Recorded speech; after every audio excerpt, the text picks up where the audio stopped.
Howdy. The purpose of this video is to discuss my own experience buying and installing a used TorqHead 24X system on my car, and to help anyone considering the purchase of a used or even new TorqHead setup. I got nothing from TorqHead for this video, and I bought my system before even contacting TorqHead for the first time, as I'm about to explain. The questions that I want to answer with this video are: what do you need to know? Is a used setup worth anything? Are you going to get screwed? Will TorqHead help you? And if you buy new, will your setup have resale value? So that's what we're here for. I have learned some what I think are absolutely critical things that you need to know, so if all that interests you, watch on. Also, I am partway through the swap, and there will be further videos on my progress and new things that I learn. Forgive the lack of edits and the video quality. This is not a top or even average quality YouTube video, but it may be useful to you. It's my first video. I use YouTube for nearly everything, and there are too few TorqHead videos out there and nothing on the subject that I knew of, so I wanted to provide a little bit of content. I figured, what the heck, maybe it'll be useful to some of you. I don't need subscriptions, just if you hit like, I wouldn't mind. So, I have a 1995 F-body Camaro with about 100,000 miles on it. I've done virtually every bolt-on, but the only relevant one is that I did have an Excel 300 plus racing ignition.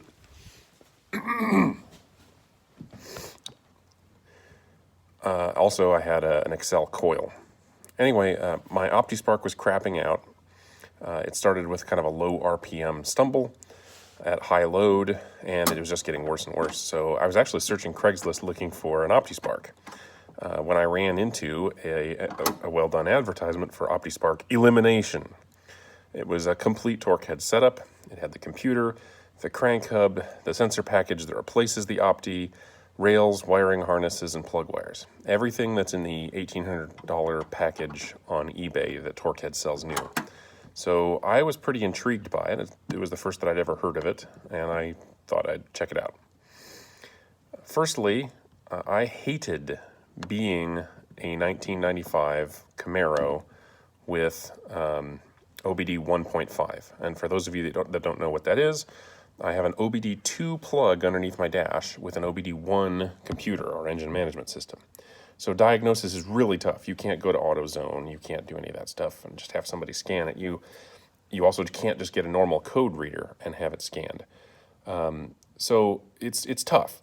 If you also happen to have a 95 with OBD 1.5, check out motes.net if you need something.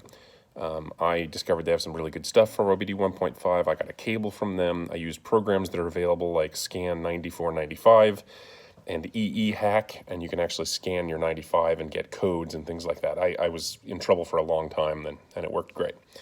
So anyway, I wanted to step up to OBD2 for reliability and tuning and all the normal reasons. So I saw the ad and I did a bunch of research in about 24 hours.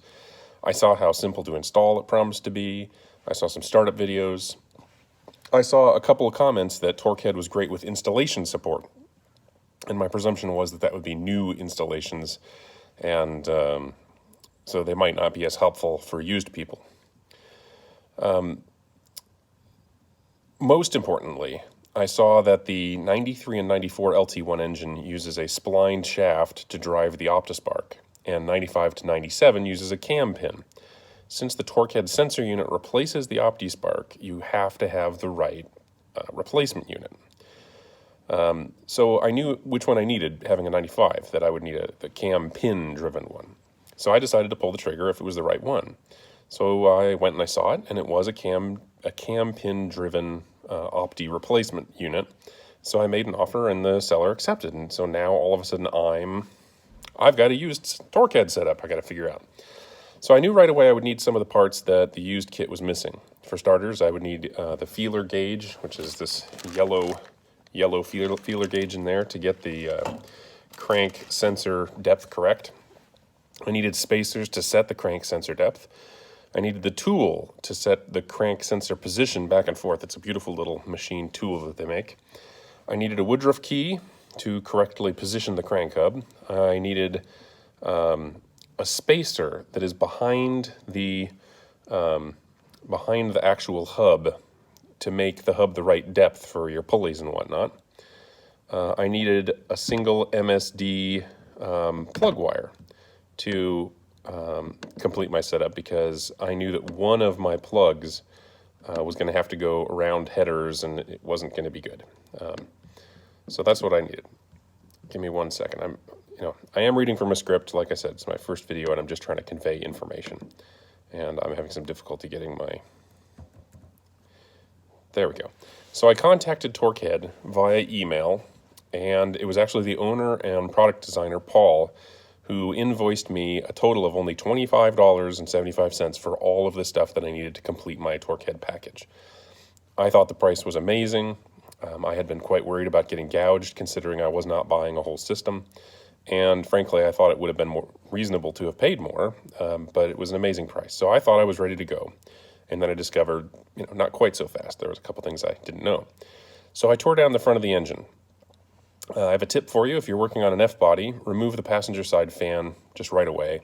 And what I did is I just zip tied it up and out of the way. But you're going to need that space for pulling the hub and everything. So this is where I ran into my first problem, and hopefully my last problem. I pulled my hub, my water pump, my OptiSpark. I took the air pump off as well because it needed to come off to access things. And I decided to leave it off because I wasn't going to be emissions compliant anyway at that point. And I immediately just compared my stock hub to the one that I had purchased with the kit. And it was immediately apparent that my stock hub was much shorter than the hub that I had purchased. It turned out, and I didn't know this because there's really no reason that any of the documentation would ever say this, but there are different lengths of hubs. So the belts on a Camaro, Caprice Impala, or Corvette are different distances away from the block. So obviously, if you order new, you just tell Paul what you have, and he makes sure you get the right parts. But if you buy used, figuring out which hub you need is on you. None of the installations instructions that I had read while researching had turned up this fact, and that obviously makes sense because you buy the right one if you're buying new. So in addition to knowing your cam style, whether it's spline, shaft, or pin drive, you also need to know what hub length you need, and you need to measure it before you buy the used setup, or know what kind of engine you need, and measure the one you're buying to make sure you have the right one. Or know exactly what it came off and be confident about your purchase of a used one. So it does occur to me, firstly, that if you have an F-body hub, that is to say, an F-body TorqHead hub, and you needed a longer one for a Caprice or Impala, you could theoretically have a spacer machined and put a spacer between the harmonic balancer and the hub. That is to say, make this surface longer, but it would have to center correctly, and I don't necessarily know that I would trust it, but it just occurs to me that you could do that. So I was in trouble. I had the wrong hub. If I used what I had, the belts wouldn't line up, and there's no way it would work. So I didn't even know if TorqHead would sell me one separately. So I contacted TorqHead, and the answer was yes. Sorry, give me another second. Not only did he sell me this beautiful, beautiful new hub. This is a beautiful piece of machining right here. It's wonderful. Not only did he sell me that at a very reasonable price, he had me send pictures of my old hub. I sent him pictures with it next to a caliper, just so you could see it, or so that he could see it. He just wanted to make sure that I got the right one. So he was very, very, very helpful. If I pass along anything in this video, let it be that if you buy I think obviously a new one, but a used TorqHead setup as well, it seems to me that the guys over at TorqHead do want you to succeed and will help you figure out your setup. So the length of my stock F-body hub from base to the, oops, I need to lengthen that a little bit. From base to the face of the hub is about 3.08 or so inches, and the one that I got new is a little bit shorter. You can see it's about 3.01 or so inches. That's something that I did know ahead of time. I knew that I would need a little spacer behind the hub. So that is to say, this is the stock Camaro, and this one is a little bit shorter. You can see it's just a tiny, tiny, tiny little bit shorter. But the little spacer, about 1/10 of an inch that you get from TorqHead, makes up that space. It goes between the, basically between the crank gear, that drives the cam, and the actual hub. So I also suspect that that probably means that this right here might be stock for the vet, or might be stock for something else. He just, he adds the spacer if it's an F-body or something like that. So, know what kind of or what kind of engine the used one is from. Make sure that you know what year the engine was, so that you know whether it's whether the cam drives the Opti with a spline gear or with the pin. And naturally, if you buy a used one, you'll never know what the ECM is going to be. So prepare to be doing some tuning. So that's all I know so far. So I have some final installation thoughts I want to pass along.